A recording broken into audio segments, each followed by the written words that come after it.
The bridge. Way down low. Oh, I love it. Thank you, Judy. You always make me feel so good. One of the reasons I chose this topic is because, you know, our vision is transforming consciousness, honoring humanity, and creating global unity. And the board created this in that order because you have to start with yourself. You have to start by transforming your own consciousness. And as you start to understand that you're not out here alone, that there is this wonderful, infinite, creative intelligence that moves within you, you start to look at yourself differently. And you start to respect and honor and care and nurture yourself a little more. So honor your own humanity. As you honor your own humanity, you can look out and you can honor other people a little more easily. Accept others a little more easily, right? Accept life situations and circumstances a little more easily, like Susan was talking about, rather than stressfully because you're resisting, but more peacefully, right? You may not still like it, but that's okay. It's not disrupting that energy frequency within you. And then once you start honoring your humanity, you start to connect more with people, right? Because people are just what you call forward. We're all what each other calls forward to see something within ourselves or to reveal that next thing that needs to be revealed within ourselves. So we draw people either that we really resist or that we absolutely adore or aspire to be like, you know, or maybe some people that, you know, we kind of question a little bit, don't kind of understand.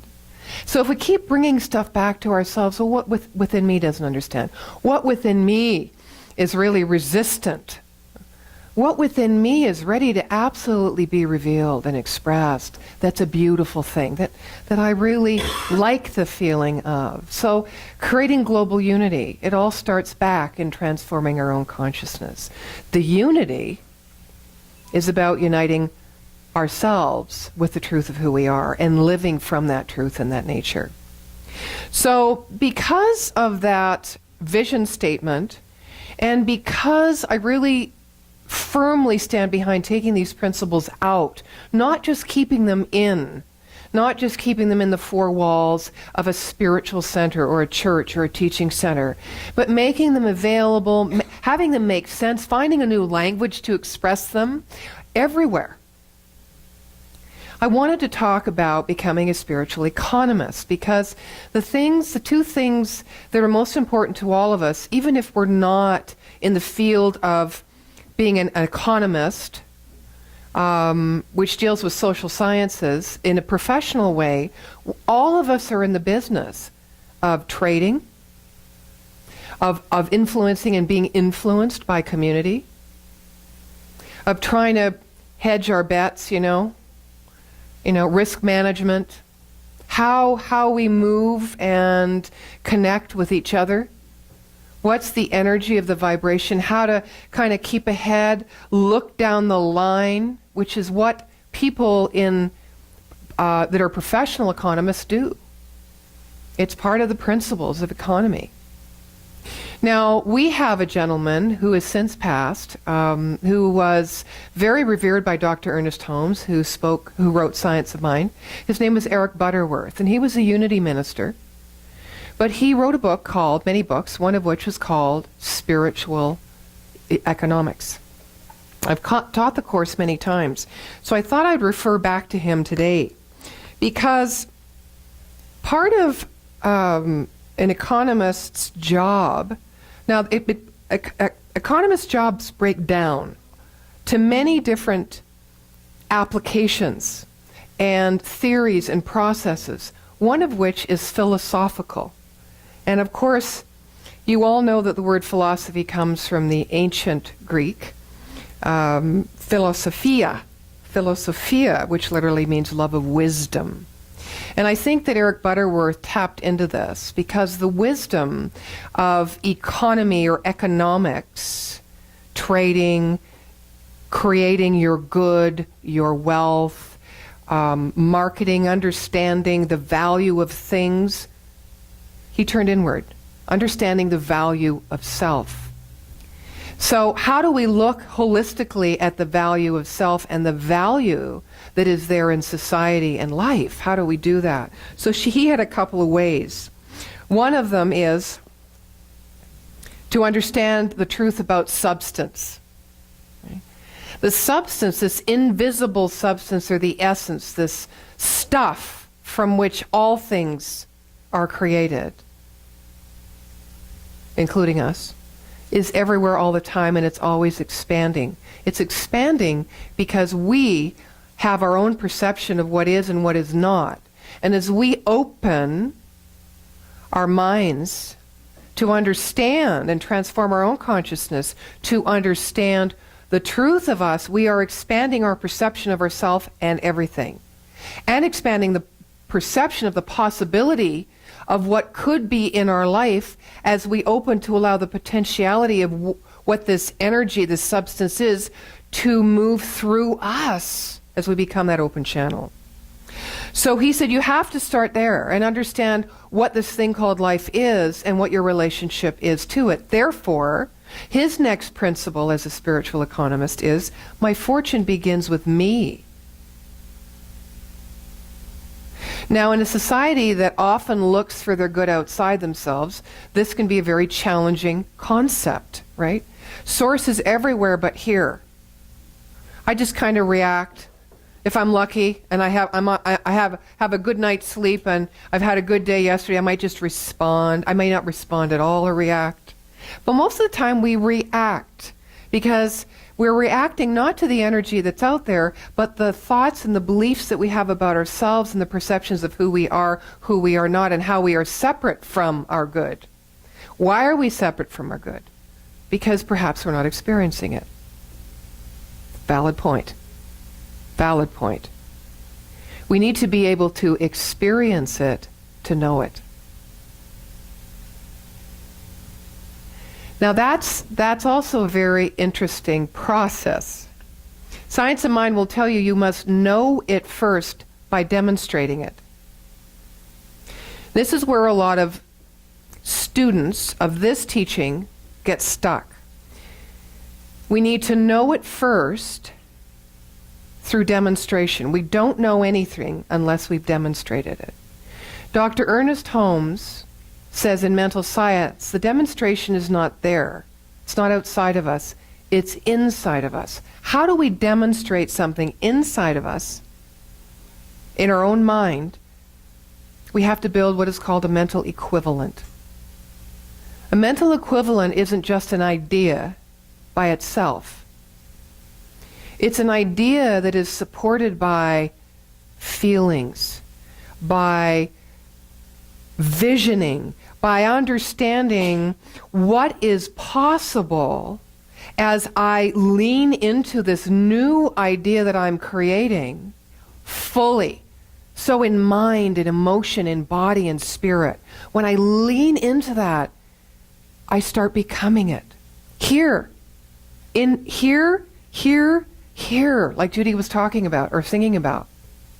When I can experience this new idea, I have demonstrated it within me, within consciousness. And then I need to do nothing more about it.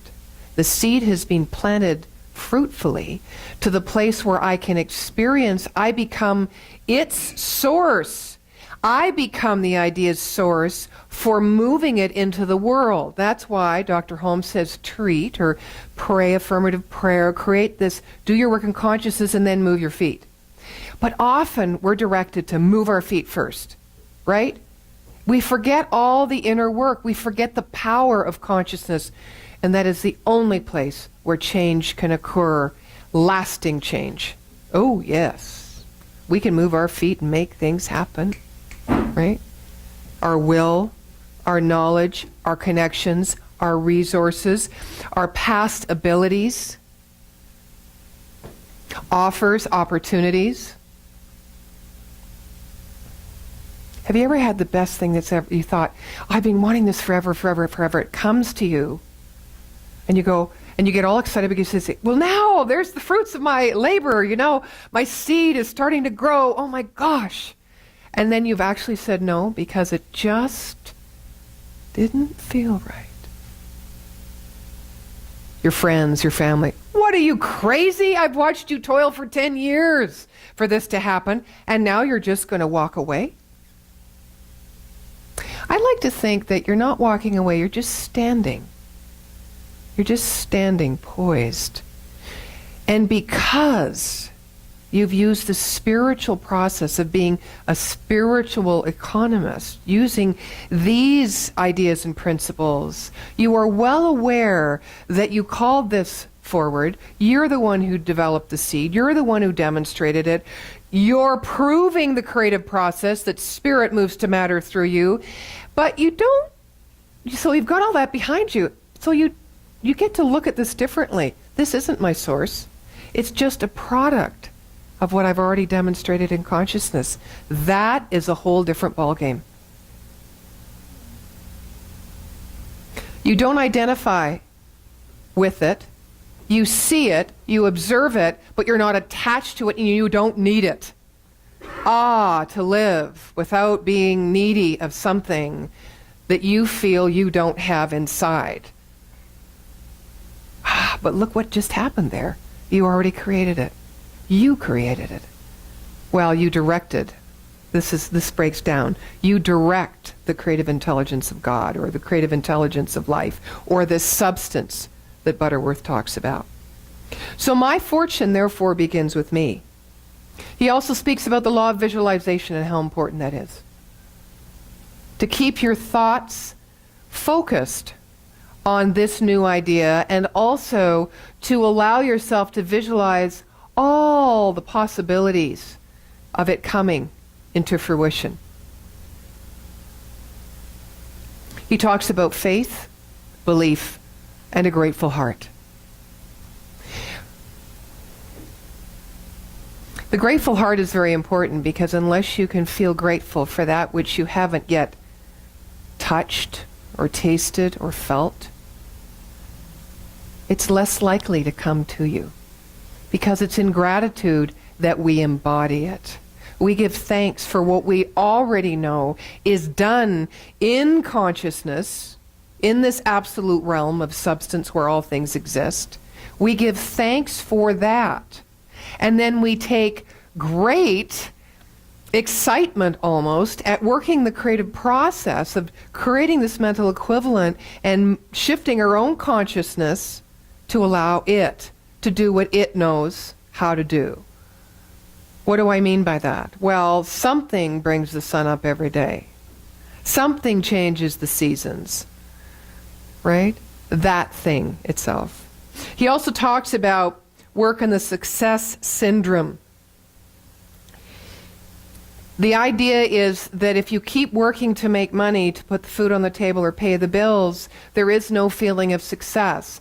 But if you bring the principles and the law of givingness and the law of reciprocity, or sharing your good, knowing that my good is your good, that your good is my good, that I can look at you, Lynn, if we're in the same job and you got a promotion, and instead of going bleep, bleep, bleep, bleep, bleep, bleep, how come her, not me, I can go, wow, look what you did. Thank you. Because you being in this position is going to create greater good for everyone, of which I'm included. So when the source becomes inside, you stop separating yourselves out from this way of seeing dualistically, good, bad, better, worse, smarter, not so smart, missed the boat, He also talks about reversing financial adversity.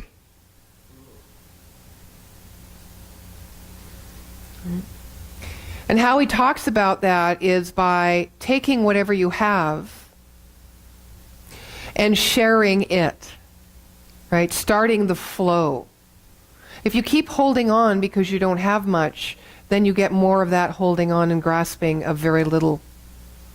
You're working with a law a spiritual law of abundance. You're not working with the $18 in your pocket, right? See the difference? So when that happens, it kind of kickstarts us.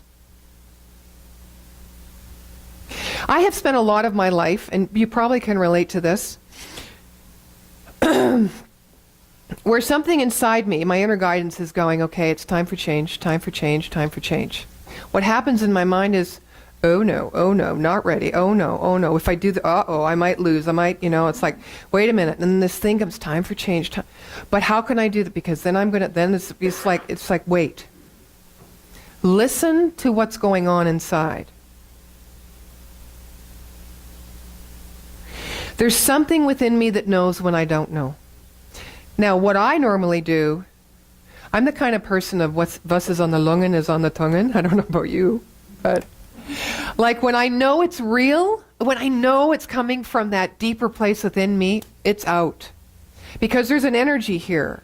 And I know when those things happen within me, it's for the highest and best of all. I don't know how. I don't know why it's come now. I don't know what's going to happen, but I know it. It's like I have this personal obligation to move in that direction and share it. You know? What it looks like in that other part of my brain is, what are you, crazy? You're stepping into the void. You know? How are you going to manage this life that you've built, materialistically speaking? How are you going to do that? And I do it anyway, because I know there's something that will always be there underneath my feet. There will always be wings for my idea, to take flight. I know it. And don't we feel good? I know all of you felt that. Don't we feel great when we listen to ourselves, when we trust ourselves, when we have this wonderful love affair with self, which is God, right? It's that deeper intelligence within us.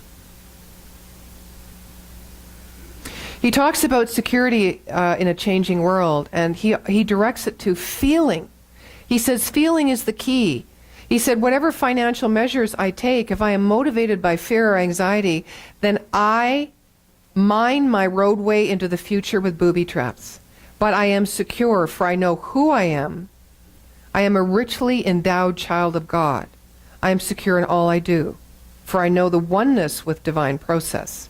I am secure in all I have, for I know my treasure is in my mind, not in my things.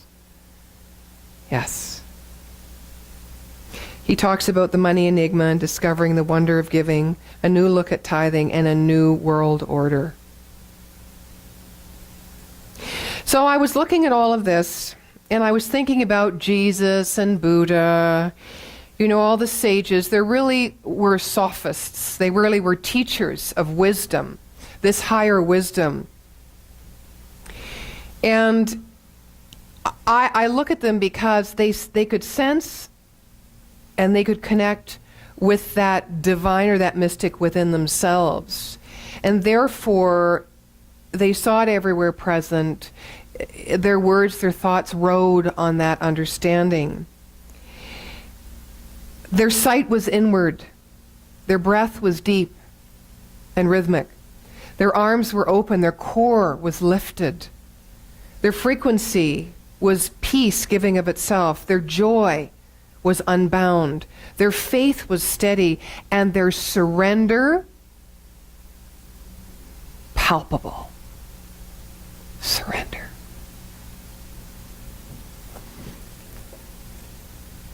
I have a poem I wanted to read to you. It's called She or He Let Go.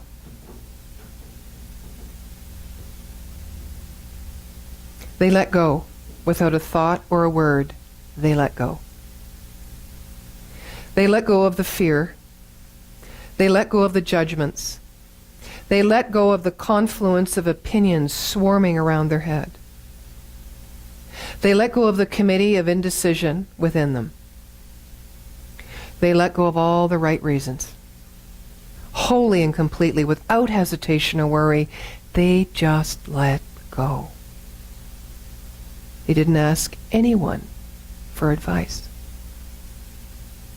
They didn't read a book on how to let go, They didn't search the scriptures, they just let go. They let go of all the memories that held them back. They let go of all the anxiety that kept them from moving forward. They let go of all the planning and all of the calculations about how to do it just right. They didn't promise to let go. They didn't journal about it. They didn't write the projected date in their daytimer. They made no public announcement and put no ad in the paper. They didn't check the weather report or read their daily horoscope. They just let go. They didn't analyze whether they should let go. They didn't call their friends to discuss the matter. They didn't even do a 5-step spiritual mind treatment. They didn't call the prayer line. They didn't utter one word. They just let go. No one was around when it happened. There was no applause or congratulations. No one thanked them or praised them. No one noticed a thing.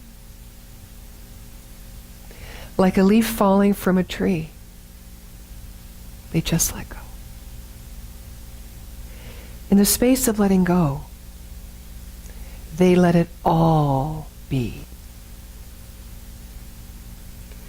A small smile came over their face. A light breeze blew through them. And the sun and the moon kept shining.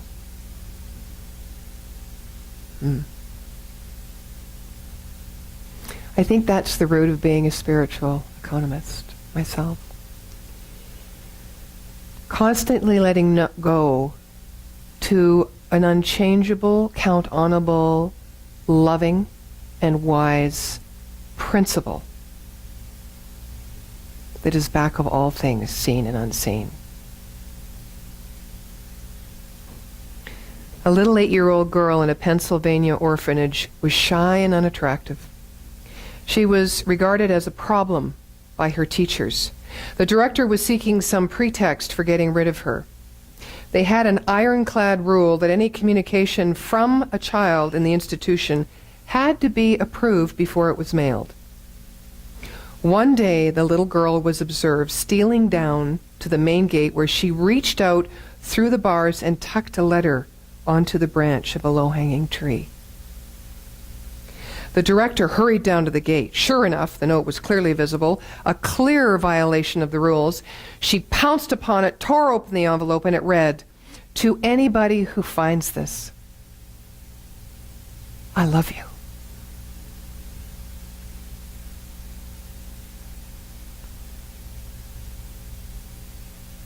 Surrender. Surrender even the need to be loved to the solid knowing that you are the love, that the source of love lives in you. A spiritual economist, holistically perceiving the value of who you are so you can perceive the value of all things. Holistically perceiving the value of who you are so you can perceive the value of all things. Surrender. Love. And so it is. Thank you. Judy.